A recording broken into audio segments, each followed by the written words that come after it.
Hello everyone, welcome back to the channel. I'm Chris HFM and this is another instalment of Up the Gulls with Torquay United. Now just basically today's episode is just going to be end of season review. We'll have a look at some transfers that I have made and stuff. As you can see, fans player of the season, George Alexander with 56%. Goal of the season was George Alexander against Sutton. Signing of the season was David Vaughan on a free transfer, and young player of the season George Alexander. Now, I've tried to get George Alexander back, Scotty High back on loan. Both their parent clubs are saying no at the moment because they want them to play with higher calibre players. Now, what I'm going to try and do is wait until the season ends properly. League 2 gets put up with Torquay, or Torquay gets put up to League 2, I mean, and hopefully they might class us as better players for them to play with. Like I said, I've made a few transfers. The expectation meeting, as you can see, the club vision League 2 obviously is avoid relegation. My contract will expire there and youth facilities improvement will be complete. You just go into club vision. Obviously I'm on course for that. But as you can see, continue remaining in League 2. They haven't got anything for League 1 or playoffs. It's just literally that. We go and look at the dynamics throughout the season. Oh, just hang on. While this is here, right, very poor. We lost that cup final, and then the morale in the whole squad. Look at that. And you think the games leading up to that, all of these were bright green.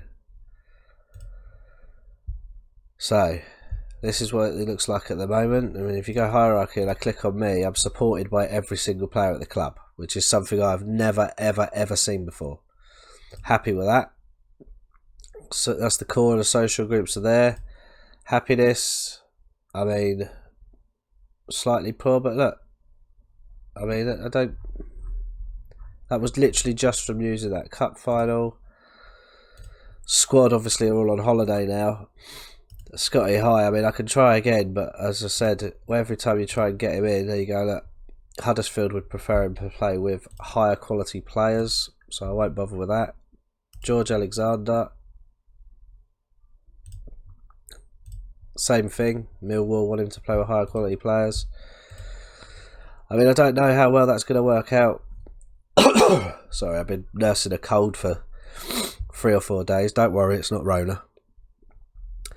But obviously club info still the same. Team report. Squad depth, I mean, I will be having a look at some positions because obviously we're going to have to change some things up. Now, transfers. Jackson Longridge, I'm trying to get back in for wing back on loan. We've offered it out. Nothing's been said yet. James Clark is a right wing back that's been released by Chelsea that I've got in.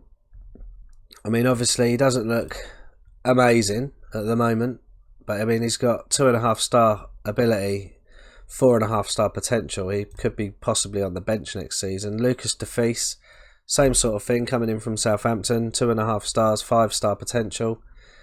Bournemouth midfielder there. Obviously, I play anchorman there, which he would not be good at, but I could change that up to ball winning here. Again, those stats aren't absolutely wonderful, but he's got the ability to get there. Also, a winger / striker from Leicester. He's going to come in. I mean, he's 3-star ability now, 5-star potential. He could possibly be a starting figure for us next year. Then I've got 2 strikers in, just because George Alexander probably isn't going to come back. Cameron Archer from Aston Villa. Doesn't look too bad. Non-competitive. I mean, he's played 18 times. He's got 5 goals. But he's 3.5-star potential and 5-star potential. 3.5-star current ability, 5-star potential ability. So he could be right up there. I think he's a pressing forward, yeah, which is what I play anyway.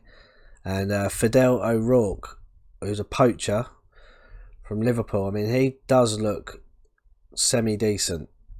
I mean, he's 3-star current ability, 5-star potential ability. They'll all be coming in, obviously, June the 5th, when the transfers start up again.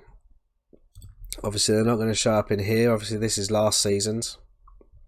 And obviously, who we sold, who we brought in. But yeah, Jackson Longridge, I mean, he'll be coming back in, 3.5-star potential, current ability, 4.5-star potential ability. Scottish wingback. from Bradford. He'll be coming back to us. I think Bradford in what league? Yeah, Bradford are in League 2. I think they're in the playoffs. Don't know. Well, they've been. That's the playoffs done. That's done. So Bradford, he possibly could play against them. I haven't looked into it. More than likely that he won't. But yeah, I just thought I'd bring you back just for a quick video to go over a few things and what's happening. Otherwise, youth candidates came in. They weren't great. I mean, we signed a few of them. Craig Hutchinson, a 15-year-old fullback. Lamar's, Booth. All of these players have just signed. The rest of them were pretty bang average.